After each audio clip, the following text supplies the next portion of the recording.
Today on Project Night Fury, we're going to be installing a replica Chinese-made front bumper. Is it better than the original? Absolutely not. But is it pretty damn good for half the price? You bet. So let's go take a look.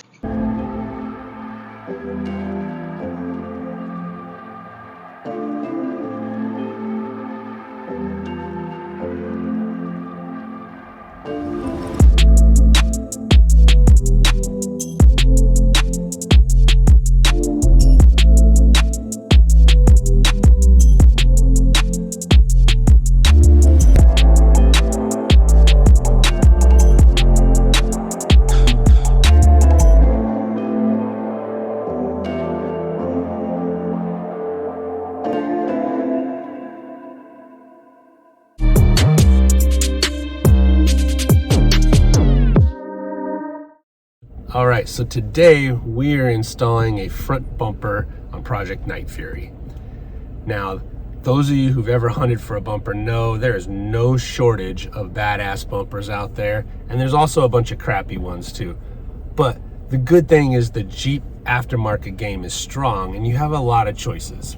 So the bumper we're going with on the front is actually not my first pick. There's a lot of other bumpers out there that I do like and I think are better, but they don't fit in the budget that we're shooting for. But that's okay because this bumper is actually pretty damn cool. We're gonna go with a replica bumper that's made out of China, but it's modeled after the VPR 4x4 rally bumper. Now, you may have seen that bumper on a bunch of mall crawlers. It's really popular with that style Jeep, but there's some people out there that have done some pretty cool builds with this bumper on Jeeps that do go off-road. It's pretty sharp. And what I like about the replica bumper is it has provisions for the stock fog lights. There's a lot of aftermarket ones that use those same brackets, so that's important to me. Number two is the bull bar on the front of the VPR is really raked forward, like unnecessarily far forward, and it is a little strange.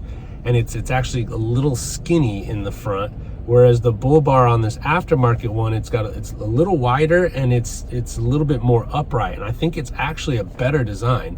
So we're gonna check it out. We're gonna do a few little tweaks to it that are gonna kind of take it from being to pretty cool. So I think you're gonna like it. Let's go check it out. All right, so here's our mid-width bumper.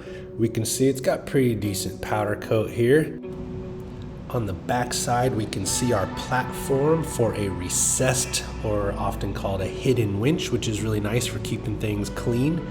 We can see the fog lights mounted up on the back side here, and it's got a pretty decent powder coat for being what it is.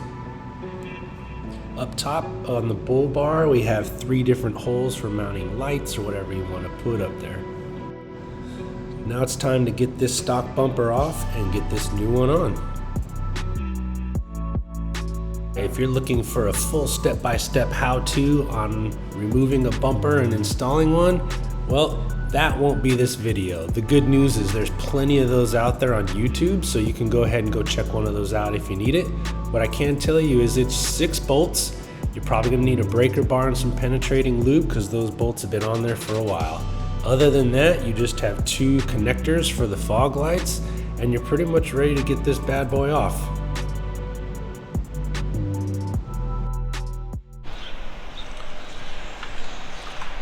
Fellas, there's a time in every man's life where you start to realize that maybe things aren't quite like they used to be.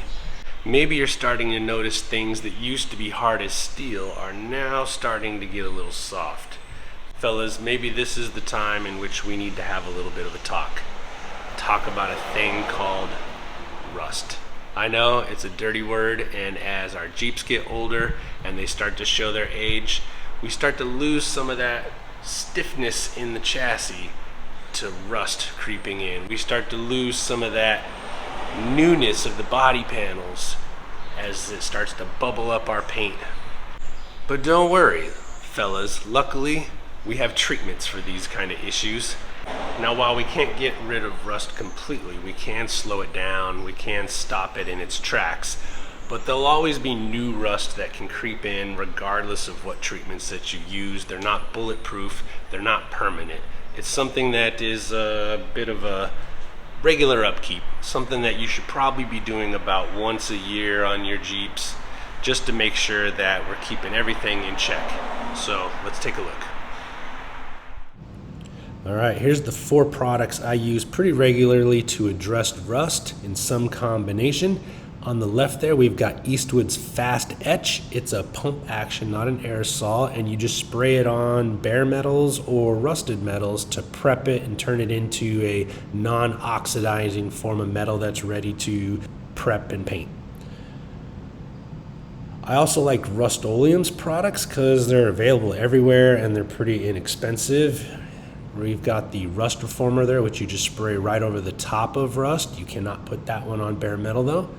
And then we've got Rust-Oleum's primer. It's specifically designed for also rusted products. And then this is their Stop Rust semi-gloss paint. You can use gloss, you can use whatever color you like. This is just my preference. All right, while we got this bumper off, we're gonna go ahead and address some of the rust that we can see that is building up on the front of this crash bar. We're gonna go ahead and sand and grind that down, and I'm gonna hit it with some rust inhibitor, and we'll paint that bad boy back up, have it looking real sharp before we get this bumper back on. All right, here I'm using an angle grinder with a flap sanding wheel to take this down to bare metal. Your situation may be different. That's not always necessary. I just felt that was the best here. And then I've already hit this with that Eastwood Fast Etch, and then now you can see me putting on a coat of primer over the top of that, and then I'll go ahead and put the semi-gloss when all of that's dried and ready to go.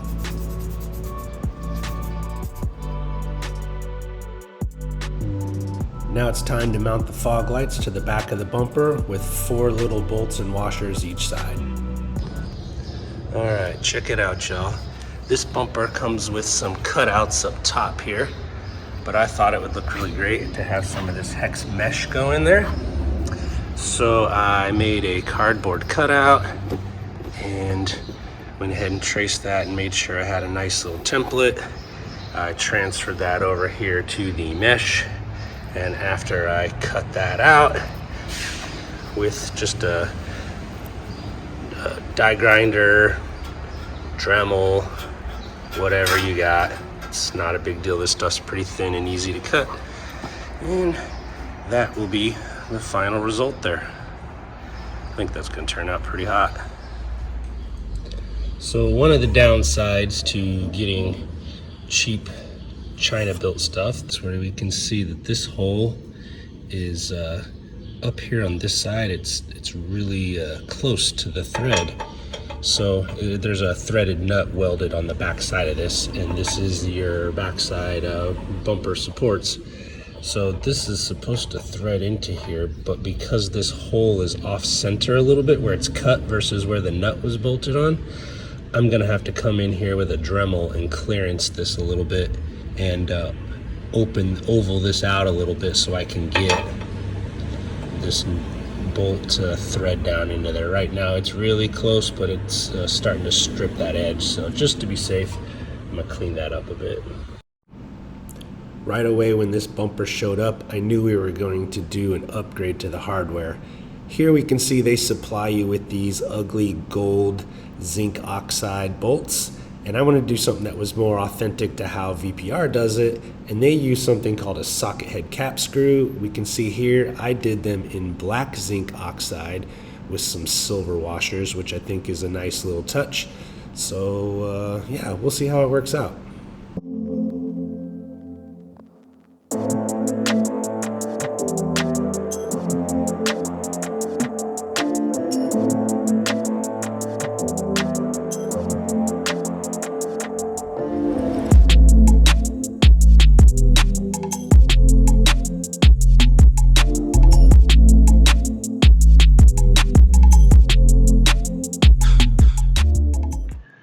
All right, so to sum this up, buying some bumpers or parts off of eBay and Amazon do come with a few problems or some hurdles that you might need to overcome.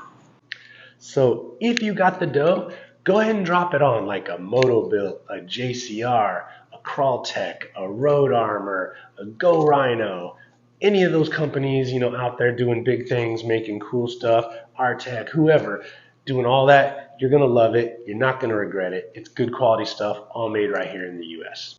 If you're thinking about going with something like a Smittybilt, a Deviate, a Rugged Ridge, anything like that, a Fishbone, whatever, all you're really doing is buying the same China-made stuff with a brand name stamped on it and paying a couple $100 extra for it. I mean, if you're into that, that's cool. You can do that. You'll get a little bit of better shipping, or quicker shipping, better warranty, all that kind of stuff.